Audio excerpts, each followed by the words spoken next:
folks, Chris Voss here from thechrisvossshow.com, thechrisvossshow.com. Hey, we're coming to you a blog post. We want to share, of course, with you the latest in social media and technology and gadgets. Be sure to give us a like, subscribe to us on YouTube, and follow thechrisvossshow.com. Today, we're going to be doing a versus comparison between two powerhouse phones, the Motorola Moto X and the HTC One, both from AT&T. That's AT&T.com. Thanks to them for sharing the phones with us with the fastest download and upload speeds out there. So, let's see which one wins. Okay, so let's break both these devices down with the Moto X and the HTC One. We'll take a look at their specs, respectively, side by side. Now, the Android version that's on the Moto X is 4.2.2, as is also available the HTC One, the 4.2.2.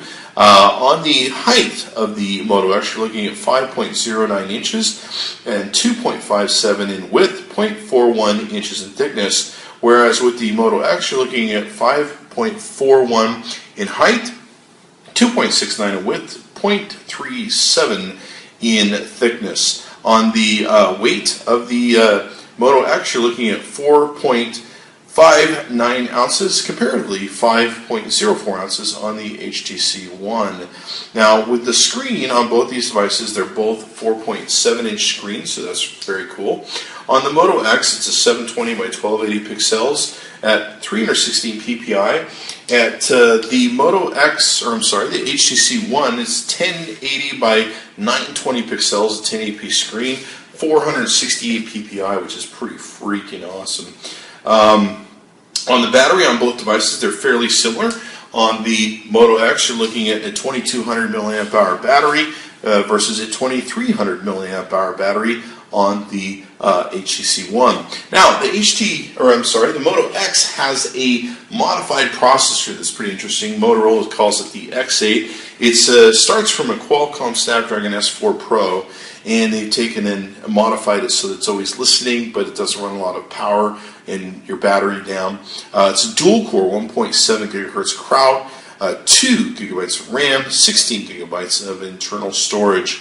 On the HTC One, you're looking at a quad core. That's 4 cores at a 1.7 gigahertz crowd 300, 2 gigabytes of RAM, 32 gigabytes of built-in storage you can take and have here.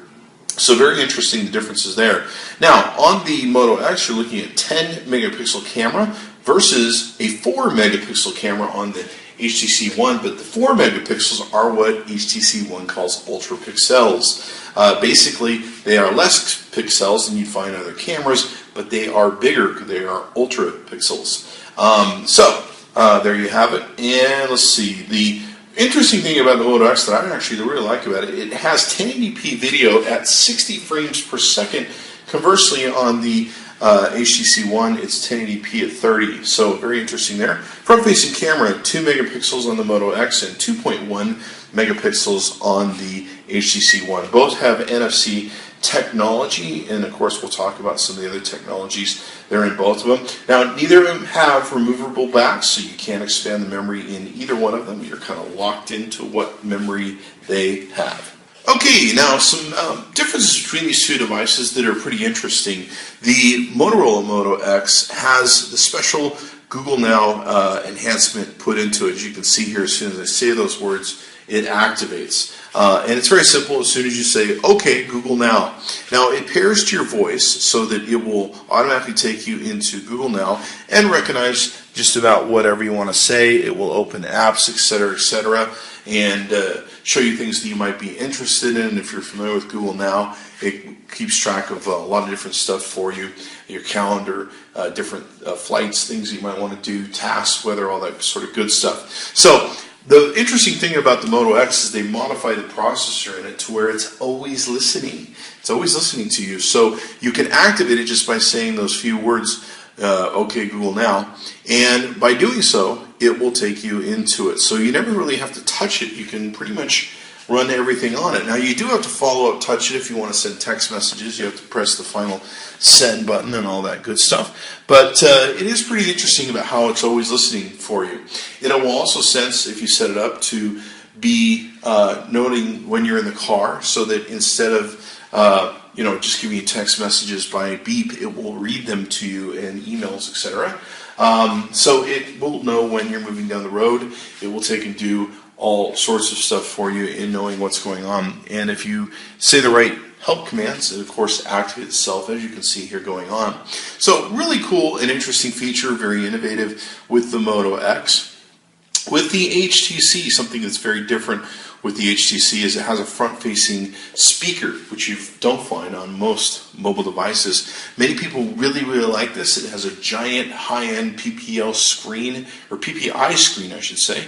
Probably one of the highest in the market, and just a beautiful, beautiful screen. One downside is it's beautifully designed, but it does get hot in the back when you use it. You definitely would have to use this with a case if you're going to use your phone for watching movies a lot, etc., etc. It gets a little warm, but it's a highly efficient machine and beautifully well done and built. One other thing I should mention with the Moto X is you can customize it with AT&T. You can order it from the Moto X Motorola folks, and you can pick what sort of colors and designs you want. Well, colors, I should say. Designs meaning front and back face, and then of course you can have some initials or a saying or name put into the back of it too, if you so choose. So you kind of have some customization where you can choose the colors, etc., the front and back faces and combinations that you want to take and do, and that can be fun. You might have to wait a little longer for your phone, but it will come to you eventually, and away you go. Now, both have really good UIs on the Moto X and the HTC One. You've got quick drop-down notification menus where you can easily get into some quick buttons where you can take and change up your Wi-Fi's, etc., all that sort of good stuff. So it's got a good UIs, fairly customizable, which most people like about the Android product. One thing that is different too, we'll take a look at this here, is the HTC One actually has an IR blaster that comes out through the top of its power button that you can see right here. So that's kind of cool. It has an IR blaster. We'll go through the top here. You can see the Moto X against the HTC One. In the middle of the Moto X, we have your earphone jack. We also have a small microphone hole. We have the power button, IR blaster, inside of it on the HTC One, and your earphone jack. Down this side we have on the HTC One a beautiful looking volume rocker button. We have the small power button on the far left on the Moto X and the volume rocker button on the area to the side of it. You can see here both charging ports for both devices, and the HTC One on the far left has a small microphone hole. You'll also note there's a small microphone hole in the front face of the Moto X. And then down the side we have nano SIM card trays on both these devices. Now on the front of each of these you've got your sensors, your speaker, your front-facing camera. You've got capacitive touchscreen buttons for your home, menu, and back button. Not really menu actually, recent apps is more what it's entitled for. Up here you have some sensors, front-facing speaker, front-facing camera. You have your capacitive touchscreens of back and home buttons, and of course you got the speakers that blast you in the face, which I really like. That's actually a really cool feature of the HTC One, having that front-facing speaker system. Now it makes a huge amount of difference between both these devices. Now across the back you have the camera eye, the flash, and the speaker. Not really excited about the speaker, got to tell you. Small microphone hole down here at the bottom. Small microphone up here on the HTC One, and a good lamp flash and a good camera eye. And of course with the HTC One you get Beats audio. Okay, so here we've run the Geekbench 2 scores, where we've got scores on the Moto X of 2064 versus 2409. We're going to be also running the Geekbench 3 scoring system here to take a look at. You can see some of the breakdowns of some of the numbers here, etc., how they work. I really don't lose too much sleep over these numbers, but it's up to you. If that's your thing, you like looking at all these individual numbers, you can pause the video at any time. Okay, so here we have the Geekbench 3 score. It's kind of interesting. This is a new scoring system that's come out. I kind of like the Geekbench 2 better, but let's take a look at what we got. The single core scores, now of course this is a quad core and this is a dual, kind of interesting how that's turning out. 669 for the single score versus 360 on the HTC One, 1184 multi-score on the Moto X versus 1049 on the HTC One. Kind of interesting how this app's working out. I've been kind of wary of some of the Geekbench 3 scores that are out. Maybe they haven't quite got the stuff down because it seems to vary much differently, as you saw in the Geekbench 2 scores, which I've always kind of used as a standard for reviewing stuff and seeing how fast stuff is. But you can see some of the scores here and everything else. So I don't know. Sometimes when they put these apps out, they still have to do improvements to them. We constantly see them improving the apps and everything else.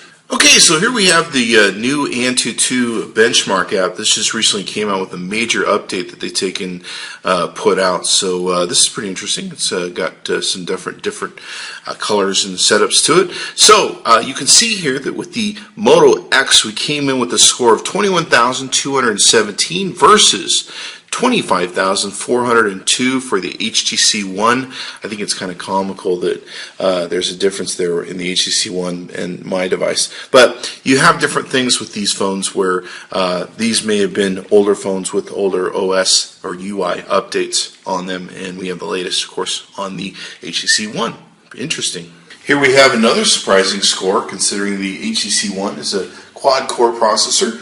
The 3D Mark app that we're using for this on the Ice Storm score took a score at 11,524 versus 10,498 on the HTC One. So the Moto X here outperforming it. Okay, so now we're doing a test with the Display Tester app you found on the App Store, and I gotta tell you, the HTC One has got huge amounts of pixels and et cetera, all that good stuff, but the Moto X, if you can't see it through the screen, has a much richer greens, yellow, reds, blues, all that sort of good stuff. Much richer green. Just the green alone, it just looks rich. Where the green on the HTC One looks a little blown out. So I got to tell you, once again, I'm impressed with the screen on the Moto X. I've been saying this for a while too. I actually really like the screen and video on the Moto X. So they did a good job, especially considering it's not as big and complex with more pixels as the HTC One, but maybe less is more. Okay, so now we're using the benchmark and tuning app that you can take and find on the App Store, and the Moto X came in at 16,751 versus 20,841. You can see some of the breakdowns of both these devices. You know, a lot of these benchmarks are subject to how the processors work. I know there's a modified processor in the Moto X, and sometimes they're accurate, sometimes they're not. Sometimes they measure right, sometimes they don't. That's why we do a number of these benchmarks. It's up to you. Okay, so here we're taking and using the CF Bench version Pro 1.3, and in the Moto X and the HTC One. We'll page down through some of these numbers. Now, I don't worry about some of these numbers, but maybe you do, and you can pause the video at any time to see them individually if you so choose. The main ones we're interested in is the overall score. So for the Moto X, the overall score is 14,593 versus 25,152. Okay, so here we're doing the billion counter app test. What this does is test how well the processor can count to a billion. Fairly simple and easy task, you would think. In this case, the Moto X did it in 11.29 seconds, and the HTC One did it in 23.985 seconds. Kind of interesting that way, huh? Okay, so here what we're reviewing is the GPS app, basically doing a GPS test. We're testing how many satellites the GPS in the phone can take and pick up, and how well it can figure out where it's at on the planet. Currently, right now, we're both picking up about 18 to 19 in-view GPS satellites. You can see them around the world there. And in use is 11, it seems, on both phones, and it's coming to an accuracy of about 30 feet. This varies, of course, some time of day. It can usually get down to about 10 feet. But in this case, that's what we're doing, and it seems like they're competing with each other fairly well. Okay, so now here we have the Passmark app that we've gone through, and it looks like the Moto X has beat it out, 2817 versus 2391 in its scores. Let's go ahead and page down through some of this data. Looks like CPU tests came in at 6972 versus 6152 for the HTC One. The disk test 8262 versus 5419. And memory tests, 3329 versus 2171. 2D graphics test, 2949 versus 1456. This is pretty amazing stuff here. And 3D graphics test, 978 on the HTC One over here versus Moto X, 817. How about them apples? Okay, so here we have the quadrant standard test that we've taken and reviewed. And what this is this gives us a score of 8699 on the device for the Moto X and a score of 10,205 for the HTC One. You can see the individual scores right here. Here we have the Vellamo scores on both these devices, the Vellamo app. This tests HTML5, browser, all this sort of good stuff. The score on the Moto X is 24,440 versus 2418 on the HTC One, and on the Metal score 772 versus 761 on the HTC One. Okay, so here we've done the GFX Bench 2.7.2 test. This is a test that pretty much has been taken and revamped from the original GL benchmark test. So you can see here we scored 903 frames at 16 frames per second in our test versus the HTC One 822, 15 frames per second, and against the Moto X 1484 frames at 26 frames per second in the on-screen test, and conversely, on the HTC One, 806 frames at 14 frames per second. Here we have the RL Benchmark SQL Lite performance scores. This basically runs a series of tests throughout this thing, and the main thing we're looking for is the bottom base speed here. And of course, the lowest speed is the better. Overall, it did all these different things in 28.645 seconds of the Moto X, 21.826 seconds with the HTC One. Okay, so here you can see the KFS benchmark test. We've got on the Moto X, the overall test came in at frames per second, 46,454 versus the HTC One, 21,906. Okay, so we've gone ahead and kind of darkened the area so that you can see the images a little bit better and you're not blasted out by the bright lights we use for camera work. So we have the Moto X on the left, we have the HTC One on the right. Now the Moto X runs on a 10 megapixel camera, and it has video at 1080p at 60 frames per second. 60 frames per second gives you some beautiful, beautiful video. On the HTC One, we have 4 megapixel camera, but we have something they call in their marketing department ultra pixels, which means the pixels are less, but they're supposed to be bigger. I'll let you decide which one you think is best. And it runs on video at 1080p at 30 frames per second. Now, I really do like the video that records on the Moto X, but let's take a look at a few different features. Now, what they did is they didn't give you a lot of buttons to work with on the Moto X. What they took and did is they made it so that you have several swiping techniques. Now, you can swipe up and down for your shot, and you can take and see the zoom. Depending upon how you monitor the screen, you can touch anywhere for your focus point to be able to take a shot, etc., etc. Now you can swipe in from left to right. This works in both portrait mode and landscape. And you can see here you can do several adjustments, slow-mo, etc., etc., with your phone. There's also a feature with this phone where if you corkscrew your hand just right, you can activate the camera without having to take and hit any buttons, etc., etc. You can also take and swipe from right to left to be able to pull open your portfolio or your gallery of shots. As you can see here, we've taken quite a few of these shots. Now, other than that, you have pretty much just your buttons here. You have a button for your video, and you have one that flips around the front-facing screen if you want to take and do that. And of course, you have the different menu buttons that you have over here. On the HTC One, you've got several different things you can see here. Now, they have something called Zoe, and Zoe is a special feature that basically takes your photos and videos. It can make different combinations of them and compilations.